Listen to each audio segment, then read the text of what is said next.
بۆ گفتوگۆکردن سەبارەت بە سەردانی وەزیری دەرەوەی تورکیا بۆ عێراق و دواتر بۆ هەرێمی کوردستان بۆ چارەسەرکردنی کێشە و گرفتانەی لە نێوان ئەنقەرە و بەغدا هەن گفتوگۆکەین لەگەڵ بەڕێز دکتۆر تارق زوبەیدی مامۆستای زانستە سیاسیەکان لە زانکۆی بەغدا و هەروەها شرۆڤەکاری سیاسی لە بەغدا لە ڕێگەی سکایپ لەگەڵماندا. دکتۆر سڵاوتان لەبێتۆم کاتتان باش. دکتۆر تارق گەلێک بخێر هاتنە کوردستان 24 عێراق و تورکیا دوو جیرانên bi berdewamî bi taybetî piştî ji navçûna rejêma Bees nakokî û alozî hebûne ji avê û enerjiyê û emn û asayişê bigire. Bi taybetî piştî sala 2010 û zêdetir kûrbûna hejmûna Îranê li Iraqê ev nakokiyên heye rûyekê dî nîşan daye.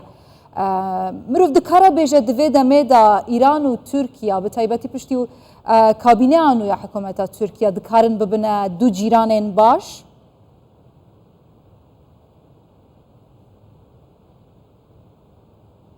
اهلا وسهلا. شەو باش بۆ بینەرانی کوردستان 24 سوپاس بۆ میوانداریکردنم. لە ڕاستیدا سەردانی هاکان فیدان وەزیری دەرەوەی تورکیا بۆ عێراق جێگەی سوتفە نەبوو، بەڵکو پەیوەندی بە چەند سەردانێکی پێشتر و دواتریشەوە هەیە. سەردانەکانی پێشوو دیارترینیان سەردانی سوودانیە لە مانگی ئازاری ئەم ساڵدا. ئەم زیارەتەی سوودانی ماوەی 5 مانگ پێش ئێستا بوو. سەردانێکی زۆر گرنگ بوو بەڕێز سوودانی و بەڕێز ڕەزەب تەیب ئەردوغان لەسەر چەند خاڵێکی هاوبەش ڕێککەتن. بۆ هەردوو لا گرنگ بوون ئەو خاڵانە، بۆیە پێم وایە ئەم سەردانە سەردانی هاکان فیدان پەیوەندی بەو سەردانەی ڕابردوو سەردانی داهاتووە هەیە. سەردانەکەی بەڕێز ئەردۆگان کە چاوەڕێ دەکرێت لە چەند ڕۆژی داهاتوودا ئەنجام بدرێ جێگەی دڵخۆشیە. ئەو دۆزیانەی کە هەشن لە نێوان عێراق و تورکیا زۆرم بۆ باسکردن بە بەڕاستی و زۆرێکیان ئالۆزن. پەیوەندی عێراقی تورکیا لە ساڵی 2023 هەتا ئێستا بەڕاستی هیچ بارودۆخێکی باشی بەخۆوێ نەبووینیوە، بەڵکو پەیوەندی ئالۆز بوونە. هۆکارەکەشی بەگشتی بەهۆی بارودۆخی ئەمنی بووە. بەشی هەرە زۆری پەیوەندی بە هەبوونی چەند هێزێکەوە هەیە لە کوردستان بە گوێرەی ئەوەی کە ئەو هێزانە مایەی مەترسین بۆ سەر چەند ناوچەیەک وەکو مووسڵ و چەند ناوچەیەکی دیکەش. ئەمەش پێچەوانەی یاسانی و دەوڵەتیەکانە. هەروەها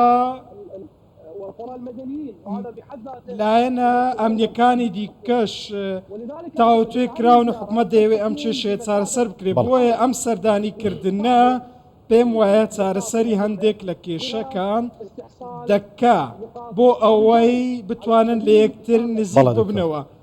بۆ نمونە تورکیا ئۆفەرێکی پێشکەشی عێراق کردووە کە نەوت لە جیهانەوە هەناردە بکاتەوە و دەست بە هەناردە بکاتەوە.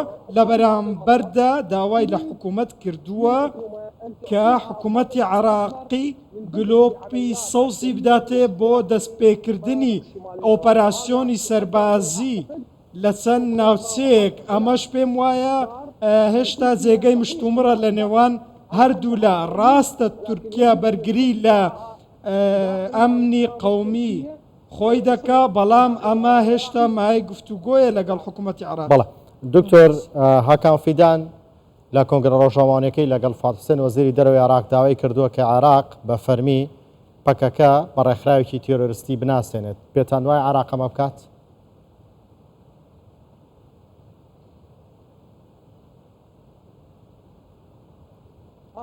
بەڵێ ئەم داواکاریەکی کۆنە. تورکیا ماوەیەکی زۆرە دەیەوێت حکوومەتە عێراقیەکان دام بەوە دابنێن کە ڕێکخراوی پەکەکە بکرێتە ناولیستی تیرۆرسەوە، بەڵام عێراق تا ئێستا وەڵامی ئەم داوای نەداوەتەوە.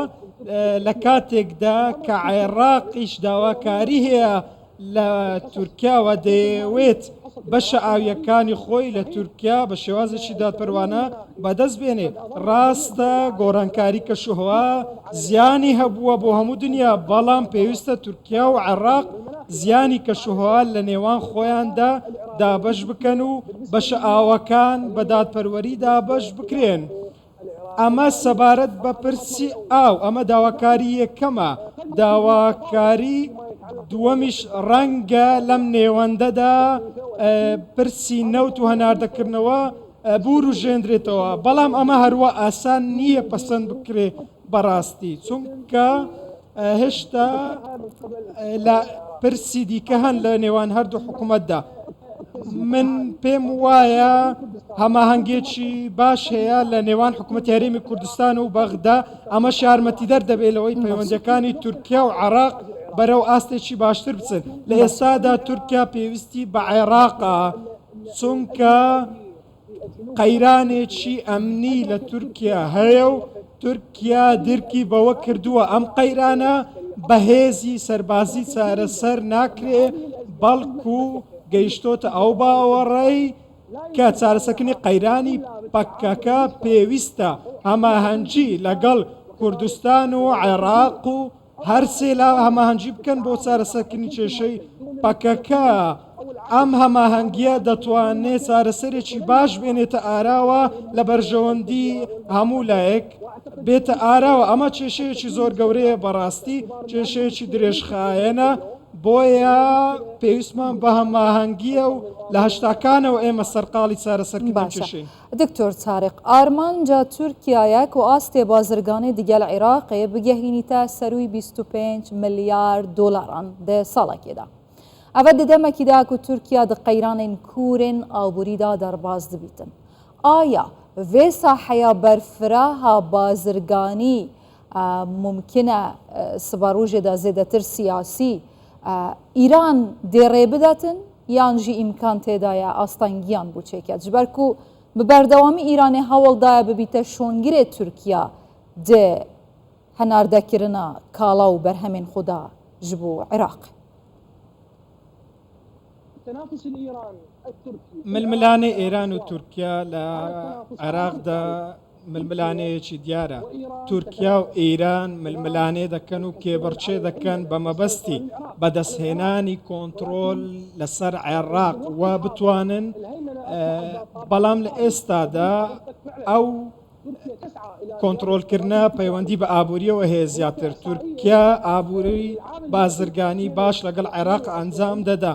لە ساڵی 2012 ئالۆگۆری بازرگانی عێراق و تورکیا گەیشتە زیاتر لە 5 ملیارد دۆلار. ئەم بڕە پارێش بۆ خۆی پارەیەکی کەم نییە. بەڕاستی تورکیا دەیەوێت بەرژەوەندیە بازرگانیەکانی لە عێراق بپارێزێ، بۆیە کۆمپانیا بازرگانی و بەرهێنانی زۆری هەیە، بەڵام ئەمە لە کاتێکدایە کە پاراستنی ئەم بەرژەوەندیانە پێویستە بەرامبەری هەبێ.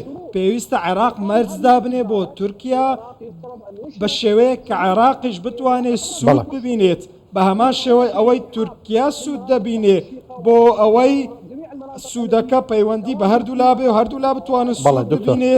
بە تایبەتی هەبوونی سەربازی تورکیا پێویستە عێراق مەرجی بۆ دابنێ. دواتریش پێویستە تورکیا و عێراق داوا لە تورکیا بکات تۆپبارانەکانی بۆ سەر ناوچەکانی کوردستان بوەستێنێ. ئەم تۆپبارانە جێگەی قبولکردن نین و خەڵکانێک دەبنە قوربانی. مەرجێشتری گرنگیش ئەوەیە پێویستە ڕێژەی هەناردەی ئاو لە تورکیاوە بۆ عێراق زیاد بکرێ. ئەگەر هاتو ئەم مەرجانە لەلایەن تورکیاوە قبول کران، ئەو کاتە پێویستە عێراق ئاسانکاری بۆ تورکیا بکات، چونکە تورکیا دەیەوێ لایەنی بازرگانی سوود لە عێراقەوە بینێت و هیچ بەرامبەرێکی نەبێت.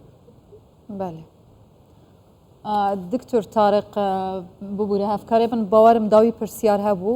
بەڵێ دکتۆر ئەگەر بە کورتی وەڵام بیتەوە سپاس دەکەم. پرسەکەی منەوە بوو شرۆڤەکارانی سیاسی ئەڵێن عێراق لە عێراقدا تۆزە فرەبڕیاری هەیە و لایەنی سیاسی زۆر هەن، دەنگی زۆر هەن، ڕەنگە ڕێککەوتن لە نێوان تورکیا و عێراقدا هەروە بە ئاسانی نێتە ئارا و بۆ سونیەوە چیە؟